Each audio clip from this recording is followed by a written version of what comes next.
Hello friends, मैं राकेश कुमार आपका स्वागत करता हूं मेरे YouTube channel Saanvi technical education में। और आज हम बात करने वाले हैं एडवांटेज और डिसएडवांटेज की बहुत सारी कैटेगरी, जैसे कि लोकल एरिया नेटवर्क के एडवांटेज और डिसएडवांटेज क्या होते हैं, मेट्रोपॉलिटन एरिया नेटवर्क के एडवांटेज और डिसएडवांटेजेस को भी हम देखने वाले हैं, और साथ ही हम देखने वाले हैं वाइड एरिया नेटवर्क के एडवांटेज एंड डिसएडवांटेजेस के लिए। तो चलिए स्टार्ट करते हैं हमारे पहले पॉइंट से, advantages of local area network, जिसे आप लैन के नाम से जानते हैं।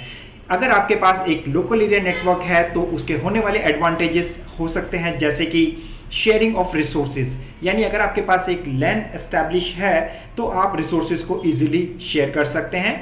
एक लोकल एरिया नेटवर्क में आप एक क्लाइंट सर्वर मॉडल को इम्प्लीमेंट कर सकते हैं। इसके साथ साथ अगर आपके पास लोकल एरिया नेटवर्क है, एक छोटा सा नेटवर्क अगर आपके पास है, तो उस पर आप इंटरनेट को भी शेयर कर सकते हैं। इसके साथ साथ आप सॉफ्टवेयर प्रोग्राम्स की भी शेयरिंग करवा सकते हैं। कंप्यूटर्स के बीच में एक लोकल एरिया नेटवर्क में जो कंप्यूटर हैं आपके पास, जिन्हें आप क्लाइंट कहते हैं, उनके कम्युनिकेशन को आप इजीली मेंटेन कर सकते हैं, उसे फास्ट कर सकते हैं, और जिससे आप अपना टाइम बचा सकते हैं। इसके अलावा आपके पास अगर एक प्रॉपर नेटवर्क है, प्रॉपर लैन बनी हुई है, तो उस पर आप अपने कंप्यूटर की आइडेंटिफिकेशन भी आसानी से कर सकते हैं। अब हम बात करते हैं कि एक लोकल एरिया नेटवर्क के यानी लैन के कुछ होने वाले डिसएडवांटेजेस के बारे में। जैसे कि सबसे पहली प्रॉब्लम इसमें आ सकती है डेटा सिक्योरिटी प्रॉब्लम्स के बारे में, क्योंकि आप एक छोटा सा नेटवर्क बना रहे हैं तो वहाँ पर आपकी डेटा की सिक्योरिटी के साथ कंप्रोमाइज हो सकता है, क्योंकि वहाँ पर कई सारे कंप्यूटर्स आपस में कनेक्ट होते हैं। इसके साथ साथ एक लोकल एरिया नेटवर्क में लिमिटेशंस होती हैं आपकी डिस्टेंस की, यानी लोकल एरिया नेटवर्क हमेशा एक छोटे एरिया को कवर करता है, बट अगर आप इसका एरिया आप बड़ा करते हैं, वाइड करते हैं, तो यहाँ पर आपको सिग्नल प्रॉब्लम होगी। सर्वर क्रैशेस में इफेक्ट ऑल कंप्यूटर्स, अगर आप लोकल एरिया नेटवर्क बना रहे हैं और वहां पर आपने क्लाइंट सर्वर आर्किटेक्चर बनाया हुआ है, तो हो सकता है कि वहां पर आपका सर्वर क्रैश कर जाए। तो इससे क्या होगा कि आपके जो कंप्यूटर्स कनेक्टेड हैं आपके लैन के साथ, वो सारे कंप्यूटर क्रैशेस हो जाएंगे, यानी कि उन पर डेटा की शेयरिंग नहीं होगी। Setting up a LAN is expensive, अगर आपको एक छोटे से एरिया में एक लैन को एस्टेब्लिश करना है तो ये एक एक्सपेंसिव टेक्निक हो सकती है।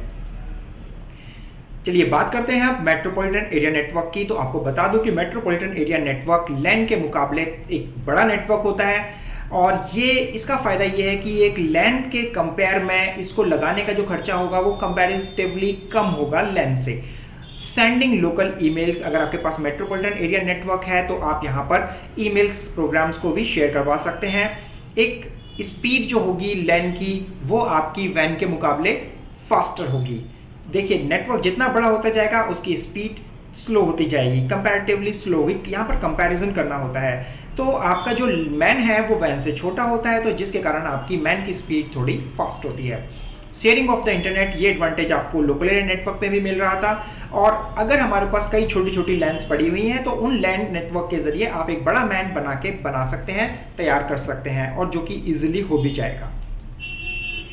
अब बात करते हैं इसके डिसएडवांटेजेस की। तो disadvantages of metropolitan area network, जैसे कि इसको मैनेज करना डिफिकल्ट हो सकता है। इंटरनेट स्पीड डिफरेंस, यहाँ पर आपके इंटरनेट की स्पीड वेरीज कर सकती है, डिपेंड करता है कि आपको मेट्रोपॉलिटन एरिया नेटवर्क का ज्योग्राफिकल एरिया कितना कवर आप करवा रहे हैं। हैकर्स अटैक नेटवर्क, मैंने आपको लैंड में भी बताया था कि जब आपके रिसोर्सेज ज़्यादा से ज़्यादा कंप्यूटर के साथ शेयर होते हैं तो वहाँ पर हैकर्स अटैक्स या आपकी सिक्योरिटी प्रॉब्लम्स हो सकती है। Technical problem required to setup, technical people required to setup. अब क्योंकि नेटवर्क आपके पास एक छोटा नेटवर्क नहीं है, अब आपके पास एक बड़ा नेटवर्क है, और बड़े नेटवर्क पर आपको सिक्योरिटी मेंटेन करने के लिए या उसको सेटअप करने के लिए आपको एक टेक्निकल टीम की रिक्वायरमेंट हो सकती है। मेट्रोपॉलिटन एरिया नेटवर्क यानी एक बड़ा नेटवर्क बनाने के लिए आपको मोर वायर्स की रिक्वायरमेंट हो सकती है। चलिए अब बात करते हैं हमारे advantages of wide area network की।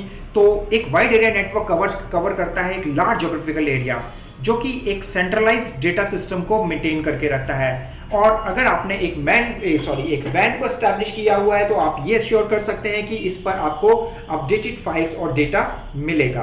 अ lot of applications to exchange messages, यहाँ पर क्योंकि आप वैन से कनेक्टेड है और यहाँ पर आपको इन्फॉर्मेशन को एक्सचेंज करने के लिए, डेटा को एक्सचेंज करने के लिए आपके पास बहुत सारे एप्लीकेशंस हो सकते हैं, जैसे कि WhatsApp, Facebook etcetera. Sharing of software and resources, वैन के जरिए आप बहुत सारे सॉफ्टवेयर्स को शेयर भी करवा सकते हैं। और एक वैन नेटवर्क जो होगा वो आपका ग्लोबल बिजनेस में एक इंपॉर्टेंट रोल प्ले करता है। जैसे मान लीजिए फ्लिपकार्ट, अमेजोन, स्नैपडील, ये सारे बड़े बड़े आपके ऑनलाइन बिजनेसेस हैं और इनको ग्रोथ जब भी मिली जब आप एक इंटरनेट को, अपने बिजनेस को इंटरनेट पर डालते हैं। हाई बैंडविड्थ, एक बड़े नेटवर्क को मेंटेन करने के लिए, उसे चालू रखने के लिए आपको एक बहुत बड़ी हाई बैंडविड्थ डेटा स्पीड से नेटवर्क को जोड़ना होता है, जिसके जरिए आपका ट्रांसमिशन कम्युनिकेशन इजी हो सके। Distribute workload and decrease travel charges, यानी कि वैन अगर नेटवर्क अगर आपके पास है तो आप अपने वर्कलोड को डिस्ट्रीब्यूट कर सकते हैं, कई सारी ब्रांचेस में अपने किए एक सिंगल टास्क को डिस्ट्रीब्यूट करवा सकते हैं, जिससे कि आपके ट्रैवलिंग चार्जेस कम होंगे। अब यहाँ पर बात कर लेते हैं कुछ disadvantages of wide area network के। तो क्योंकि ये नेटवर्क एक बहुत बड़ा नेटवर्क है और इसमें सिक्योरिटी प्रॉब्लम बहुत हो सकती है, तो यहाँ पर आपको एक सिस्टमैटिक फायरवॉल को इंप्लीमेंट करना होगा और एंटीवायरस सॉफ्टवेयर प्रोग्राम्स की भी हेल्प लेनी पड़ सकती है। The setup cost is very high. वैन नेटवर्क को एस्टेब्लिश करने के लिए आपको इसकी सेटअप कॉस्ट बहुत ही ज़्यादा होगी। ट्रबल शूटिंग प्रॉब्लम, नेटवर्क बड़ा है, इसकी वजह से उसमें आपको एरर डिटेक्शन करने में, उसको मेंटेन करने में, उसको मैनेज करने में बहुत प्रॉब्लम्स हो सकती हैं। Server down and disconnection issues, अगर मान लीजिए आप एक वैन नेटवर्क के जरिए कनेक्टेड है तो, और मान लेते हैं इसमें आपने क्लाइंट सर्वर आर्किटेक्चर बनाया है और अगर आपका सर्वर किसी वजह से डाउन हो जाता है तो आपका पूरा नेटवर्क वेट करेगा जब तक सर्वर दोबारा से पॉपअप नहीं हो जाता है। तो चलिए स्टूडेंट्स, मैंने आज आपको क्लास के अंदर बताया कि advantage of and disadvantages of LAN, MAN and वैन। आई होप कि मेरी ये क्लास आपको समझ में आई होगी। अगर आपको ये वीडियो समझ में आई है और अच्छी लगी है तो प्लीज़ मेरा ये वीडियो अपने फ्रेंड्स में, अपने फैमिली में इंटरेस्टिंग वीडियो के लिए। तो चलिए आज की क्लास में बस इतना ही। नेक्स्ट क्लास में मैं आपसे जल्दी मिलता हूँ, तब तक के लिए बाय।